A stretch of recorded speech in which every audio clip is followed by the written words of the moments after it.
Okay. So, continuing with the nature of vaccines, so immunization with live cells or a virus is usually more effective than with dead or inactivated material.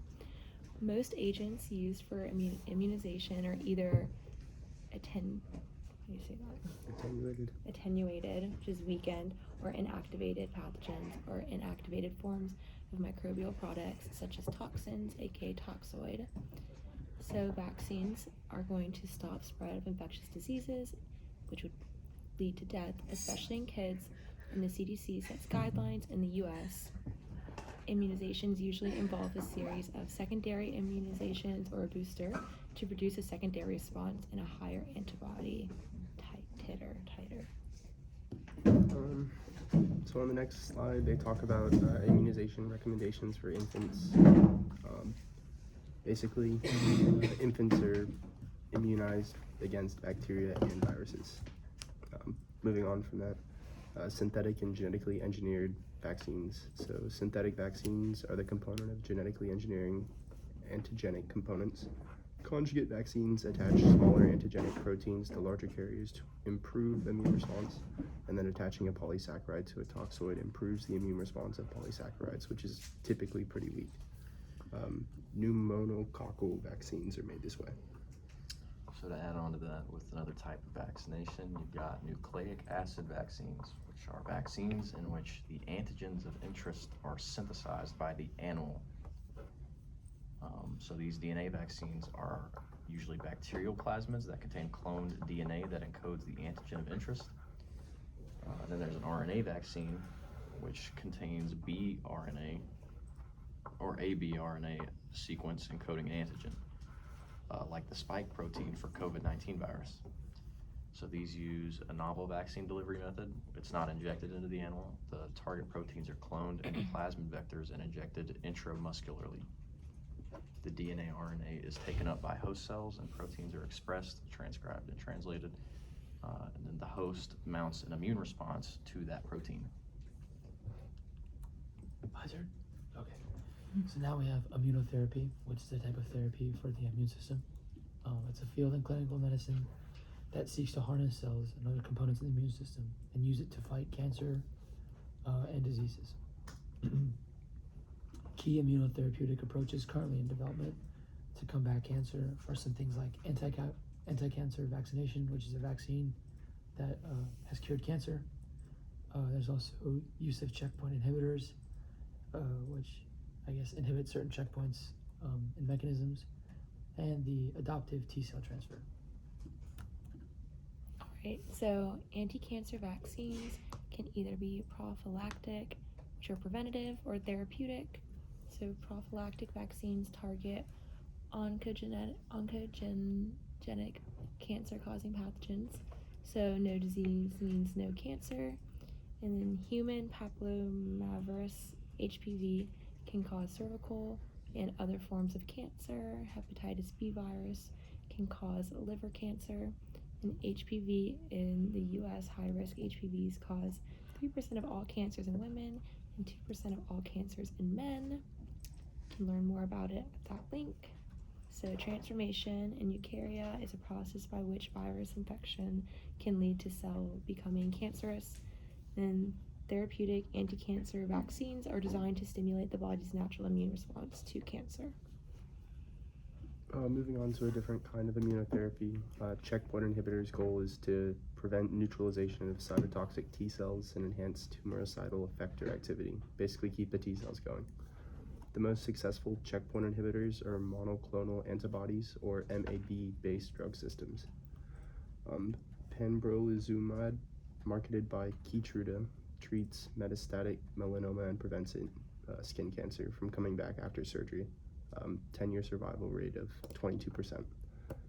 These target PD-1 or programmed DEF1 on T cells in solid tumors and block inhibition of the anti-tumor immune response and keep cancer cells from hiding. Side effects for this drug would be an autoimmune condition, and not all patients respond. So primary T cells don't respond, and secondary resistance is possible. Response linked to a specific gut microbiota. So now we have another type of immunotherapy, which is adoptive T cell transfer, or ACT. This focuses on harnessing the tumor targeting abilities of T cells. So there's two main approaches to this. There's tumor infiltrating lymphocyte, or TILs, which are tumor antigen specific T cell populations that can be isolated from respected tumor tissue and cultured, activated, and amplified in vitro. Then infused back into a patient, which has naturally present T cells. And then the second approach is chimeric antigen receptor, or CAR T cells. These T cells are designed to express modified TCR, which is protein fusion derived chimeric antigen receptors, with enhanced antigen specificity targeting cancer cells, or GMO T cells. And that pretty much concludes this lecture PowerPoint. So we could show you all progress of that thingy while we move on to the next PowerPoint slide, which is part 2. Moving on to part 2. Let's see what we got up here. In part 2, we're going to talk about antibacterial drugs, and we're going to talk about antimicrobial drugs that target non-bacterial pathogens. So some antibacterial drugs.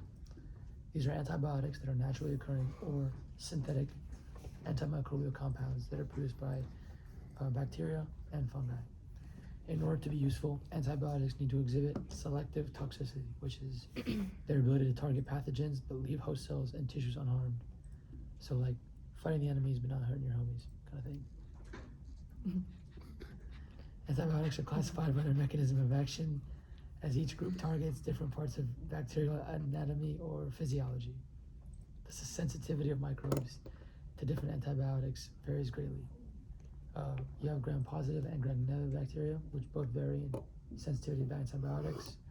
I think a gram-positive doesn't like antibiotics and a gram-negative does. You have broad-spectrum antibiotics, which are effective against both groups of bacteria, and you have a narrow spectrum, which only works against certain groups. Next, there's an image explaining that, maybe, I think. Moving on. So antibacterial drugs to cell wall synthesis. So one, the cell wall as a drug target. So drugs that inhibit cell wall synthesis, peptidoglycan synthesis, include beta-lactam A and B, and others. Most of the over 100,000 metric tons of antibiotics used worldwide each year are B-lactam antibiotics like penicillin and cephalosporin. They're effective against both gram-positive and gram-negative, and they're not effective against archaea and eukaryotes. Since eukaryotes do not have that peptidoglycan cell wall, the side effects are non-existent unless you're allergic. And then the B-lactam ring is found in penicillins and cephalosporins. Moving on to the second part of that, protein synthesis is a drug target. Most of the antibiotics targeting protein synthesis will target translation by binding to the bacterial ribosomes, both 30S and 50S subunits. Bacterial ribosomes are slightly different than eukaryotic ribosomes, giving selective toxicity. The eukaryotic host is not affected. Side effects are there. An example of this would be T staining by tetracycline. Examples of antibiotics that target protein synthesis include aminoglycosides, strepto and gentamicin, tetracyclines, and macrolides, such as erythromycin antibiotics. Macrolides is like a tunnel plug. They block the new peptide exit tunnel, and then the resistance or the efflux of tetracycline or protective protein for ribosome. This next slide is just a example of staining of the teeth from the use of tetracycline. I don't know if you can see it. Looks like candy corn. Yeah. That's gross. This next slide is still on antibacterial drugs. Nucleic acid synthesis has drug targets in DNA replication and RNA synthesis, which is replication and transcription. There are quinolones, which are nalidixic acid. They are antibacterial compounds that interfere with DNA gyrase. An example is blocking the supercoiling and packaging of DNA. Because DNA gyrase is found in all bacteria, quinolones are effective for treating both gram-positive and negative bacterial infections. There's resistance, there's a mutation in DNA gyrase or RNA polymerase gene that results in altered protein, and that makes the acid not be able to bind to it. Interferes with transcription, and an example of this is rifampin and acintomycin. But yeah, thank you for joining us, ladies and gentlemen. Here's Maddie, who's going to show us the updated concept map. Can you see it? Yeah, Kind we're- of. We're Doing Aliens, and thank you for joining us. Sure.